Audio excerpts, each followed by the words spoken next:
centre the पालिबा Shri Narendra Modi ji की सही तरा मपुंग फा कितना ताम अनिरक अदुगो से अहुमरक सूबा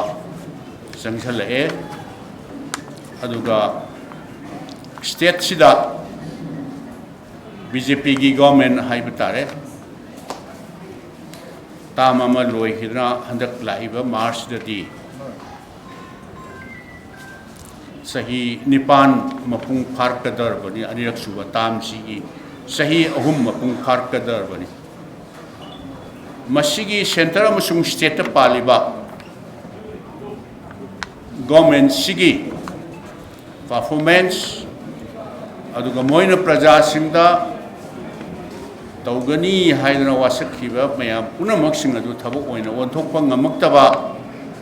अदुगी मथक्ता मयाम ने हेन खंगबिरे मदुदी था 19 लोक फाराबा मणिपुर नतना अना खनबदी इंडिया की करम स्टेट नॉर्थ ईस्ट की स्टेट इंडिया की अतई स्टेट मणिपुर लाइबक थीबा इथनिक वायोलेंस है तारे कदाइदसु हौजिक इंडिया की मफम अमतदसु थोखिबा लेते अदुना मसी अखोई राजनीति मसेन पॉलिटिकल पार्टी मसेन हाइरुगदी अमगा हुनदन लेबसे प्रजा सेक्शन खरनदी अखोई ताब वारे हुनबिरनु वारोइसिन अमा पुरकननबा माइकई अदोमदा संसन बिरो हाइदना प्रजा सेक्शन खरदगी मोट पीनरकोसु अखोइना थेंगनरे अदो अखोइ सेना थाजै आई इसागी पर्सनल ओइनसु आई थाजैजबा अम लेबा if there is a problem there must be a solution करिगुम इशू अमा प्रॉब्लम अम लई तारगदी मदु solution अमा लैभम थुई हाइबसे मसी प्रजा खुदिंगमक आई इसागी नतना प्रजा खुदिंगमक ना दुम थाजे बिरमगनेबा it may be within the family or laikai da wargasu or khungang amada warsu state da waitarsu center da waitarsu masi solution ama leibam to e solution jidi hoi praja gi cooperation su darkar hoi adu maroi ba solution jidi government of India na masi matieng pangbiba ama darkar hoi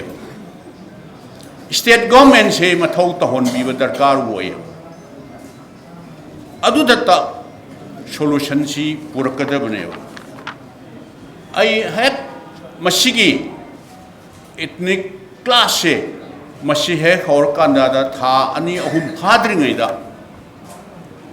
Delhi da home minister na kauba all India ki all political parties singi meeting ama masi kamai torga solution puthokani Manipur की problem से क्रमाई तौर का मसी solution पुथोकनी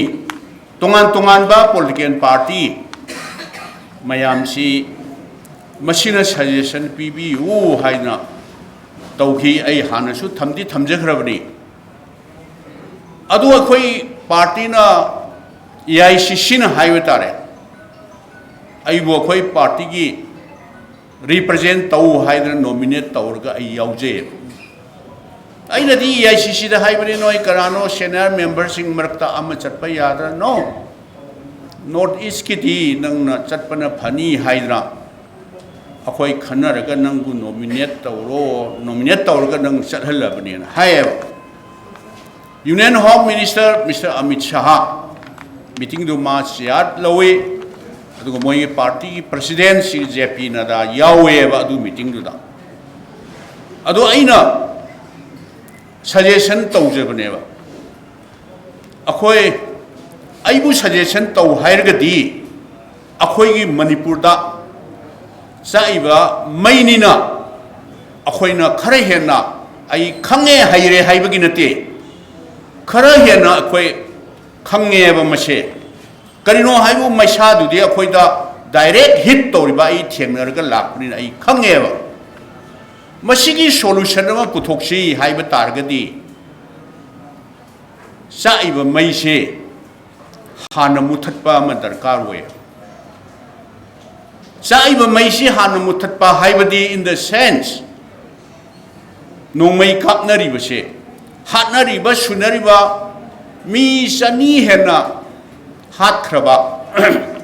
mi lising yang khayi phung humpu hena relief camp da displaced family leise masi mayum da hanjan hanaba masigi solution masigi suggestion aibu tawjau hairagadi mai se han muthat tai mai muthat pa haibadi aina sumaina interpret tawje nakan animaki community animak ta binary ba khulai sing se yes legal loiba central forces na pairiba haibadi state se central force lai se international boundary guard tawbu oiba yai assam rifle na or CRPF BSF SSB na sigo thajal leiba more than 50-60,000 thajal leiba se masi manipur da thoiba crisis manipur da thoiba law and order gi problem se masi mateng pangnana bana as a additional force oina thajal apne ba adu masi problem ji solve tawsi haiba targadi mai hana muthatna ba tawbiu na ai session tawjai mai hana muthatpa haibadi group ani sida haiba tare group ani sida binary ba kana gumba group amana waru bi yaeba waru da ba haibadi it is up to them aina haiba ne ba group ani sida ai mayek sengna dum haijarage ba maitai community kuki community anisina paiba illegal arms sing se government of India na particularly Minister of Home Affairs na should be disarmed within this week or within this month otherwise akhoi noi gi mathakta ain gi matungina action lakhatkani na kamnari ban no mai sing se hana lephan ba haibadi mai muthatpa haibadi no mai binary bi se hana disarm tahun biba tai mai si mulaba matung da di karai dagi haure iba mai no kari wahau dagi haure iba no karmai tawri bano haiba se government of India na maru iba role lama lobi raga either it may be prime minister level da or maybe home minister ki level da werga su nakal ani makse karino nohina pami base nakal lamana akhoi di separate administration or natragana union territory harena government of no Manipur has its own history of more than 2,000 years old British na Manipur se thado amba matamda sigi boundary yauna khoi da thamama bani piramabani British ta adudagi Manipur se India na ningkha tamaba 1947 na tamama matungda after 2 years of India's attain independent only 1929 da 49 da akhoi India da merge tawbani madudai da piramba territorial integrity se masidi kaibadi yaroi aduga amana su ai suggestion tawbane ba community khudingi separate administration piu haijalaba whether it may be Kuki or Maitai or Naga or Muslim lairiba mayam se mai community the base tauraga separate administration separate UT piu haiba targadi union territory piu hairagadi where will be Manipur sikrai de laigadageba yaroi do bor di Kuki oiro Naga oiro or natraga Maitai oiro sorry madudi akhoi compromise tawba ngamoyena